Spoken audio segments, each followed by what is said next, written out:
Hello guys, welcome back to my சேனலுக்கு யாரா புதுசாக வந்தால் சேனலை மறக்காமல் சப்ஸ்கிரைப் பண்ணிடுங்க. இப்போ நம்ம எங்கே இருக்கோம்னா, நம்ம செரி ப்ரோ கேரேஜ் கிட்ட தான் இருக்கோம். செரி ப்ரோ வந்து இல்லை இருந்தாலும் சரி ஓகே, அவர் கேரேஜ் உள்ளே போய் பார்க்கலாம் அப்படின்ட்டு வந்திருக்கோம். இன்றைக்கி வந்து ஆக்சுவலாக லீவான். சரி ஓகே, இப்போ தான் வந்து ஓப்பன் பண்ணாங்க. சரி வாங்க அப்படியே போவோம்.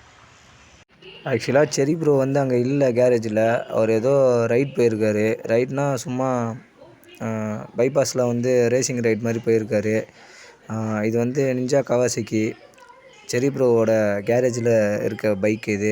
அதே மாதிரி ஹயபூசாலையும் வீடியோ எடுத்திருக்கேன். இங்கே பாருங்கள், ஹயபூசா சீரியஸாக ஹயபூசா வந்து வேறு லெவலு. இதுதான் நம்ம செரி ப்ரோவோட பிக்சரு. வேறு லெவலில் இருக்குது அவரோட லோகோ. ஓகே ஃப்ரெண்ட்ஸ், இதே மாதிரி ஒரு நெக்ஸ்ட் வீடியோவில் பார்க்கலாம். சேனலுக்கு புதுசாக வந்திருக்கவங்க சேனலை மறக்காமல் சப்ஸ்கிரைப் பண்ணிவிடுங்க, லைக் பண்ணுங்கள், ஷேர் பண்ணுங்கள், அப்படியே கமெண்ட் பண்ணிவிடுங்க.